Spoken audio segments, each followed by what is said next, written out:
할렐루야! 2026년 2월 13일 금요일 아침입니다.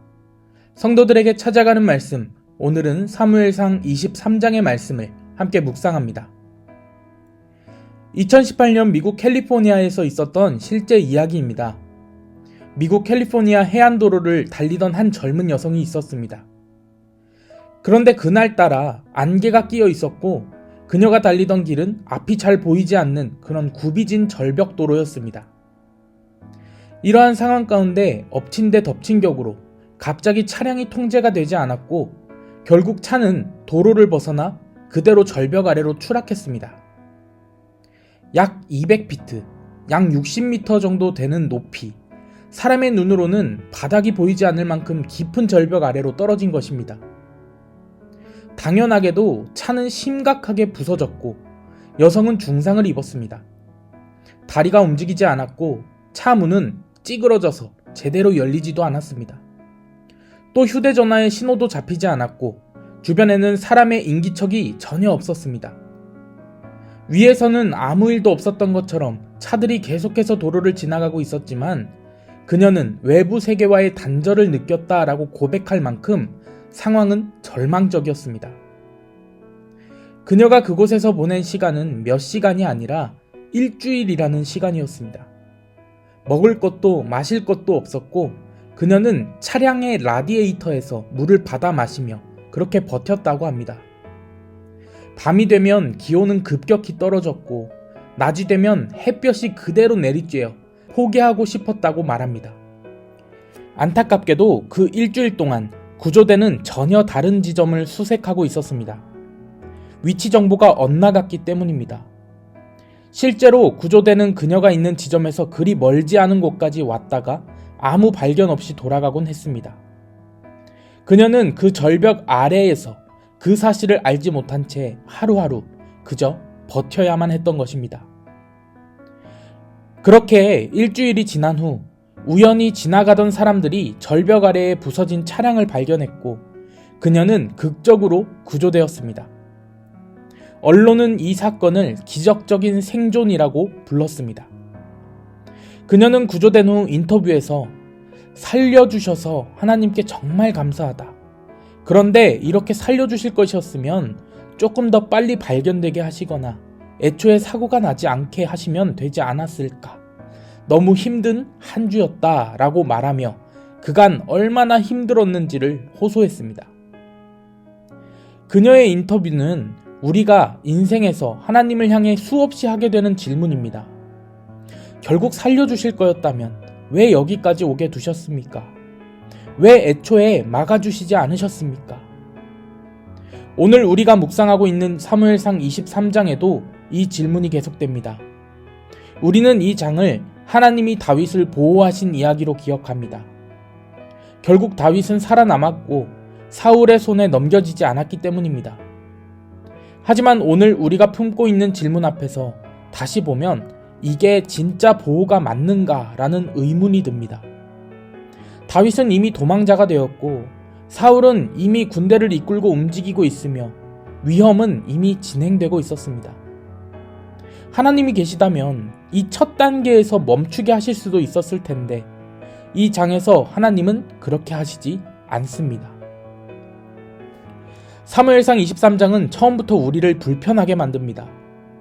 하나님은 다윗을 사랑하시는 분이시고 다윗을 택하신 분이시며 그의 생명을 지키시겠다 약속하신 분이신데 그 약속이 위기가 시작된 이후에야 드러나는 것처럼 보이기 때문입니다. 그래서 이 장을 읽는 우리는 자연스럽게 같은 질문을 하게 됩니다. 왜 다윗이 여기까지 오게 두셨을까? 왜 다윗이 이 산 저 산을 옮겨다니며 이렇게까지 몰리게 두셨을까? 왜 애초에 막아주시지 않으셨을까? 이 질문에 대해 더 깊게 생각하게 되는 것은 다윗이 아무 생각 없이 움직인 사람이 아니라는 사실입니다. 다윗은 한 번도 독단적으로 결정하지 않았습니다. 그는 상황이 급할수록 자기 판단을 앞세우지 않고 계속해서 하나님께 먼저 묻습니다. 내가 가야 합니까? 사울이 내려옵니까?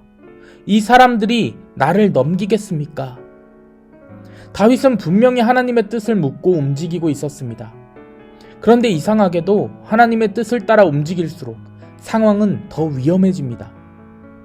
그일라로 내려갔을 때도 그렇고 그곳을 떠나 광야로 들어갔을 때도 그렇고 사울의 추격은 멈추지 않고 오히려 더 집요해집니다. 그리고 다윗과 사울의 거리는 점점 더 좁아져만 갑니다.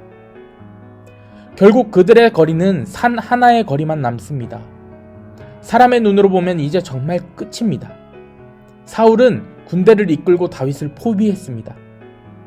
다윗은 더 이상 도망칠 곳이 없어 보입니다. 그런데 본문은 이 순간까지도 하나님의 개입을 바로 보여주지 않습니다. 마지막엔 마지막까지 가서야 그저 아주 짧은 한마디를 남깁니다. 여호와께서 다윗을 사울의 손에 넘기지 아니하시니라. 하나님은 전능하신 분이신데 왜 일이 이렇게까지 되도록 두셨을까요? 왜 마지막 순간까지 사울의 발걸음을 멈추지 않으셨을까요? 사무엘상 23장을 가만히 들여다보면 한 가지 분명한 사실이 있습니다. 이 장에서 다윗은 하나님을 한순간도 놓지 않습니다. 도망치고 불안해하고 힘든 시간의 연속이지만 그는 단 한 번도 자기 판단으로 상황을 정리하지 않습니다. 위험해질수록 다윗은 오히려 더 자주 하나님께 묻습니다. 만약 하나님이 이 모든 위기를 처음부터 막아주셨더라면 다윗은 이렇게까지 하나님께 묻지 않았을지도 모릅니다. 즉, 하나님이 끝까지 막지 않으신 이유는 다윗을 힘들게 하시려는 것이 아니라 다윗이 하나님을 놓지 않게 하시기 위함이었습니다.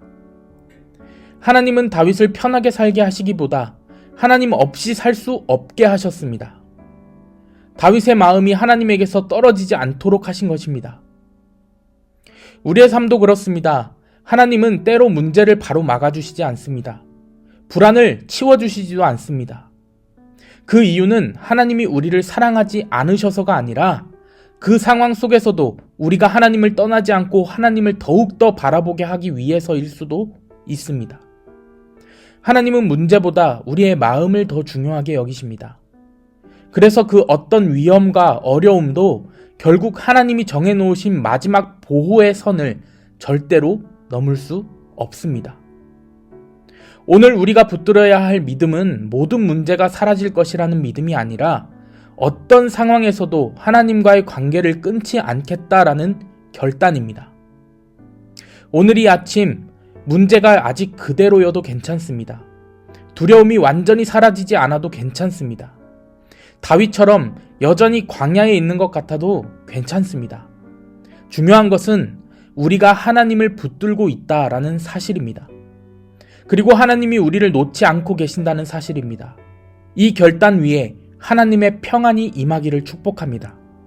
아직 길이 다 보이지 않아도 그 어떤 위협과 두려움이 하나님이 정해두신 마지막 선을 넘지 못한다는 사실을 기억하며 보호하시는 하나님을 더욱더 깊이 경험하는 저와 여러분 되시기를 주님의 이름으로 간절히 축원합니다. 아멘.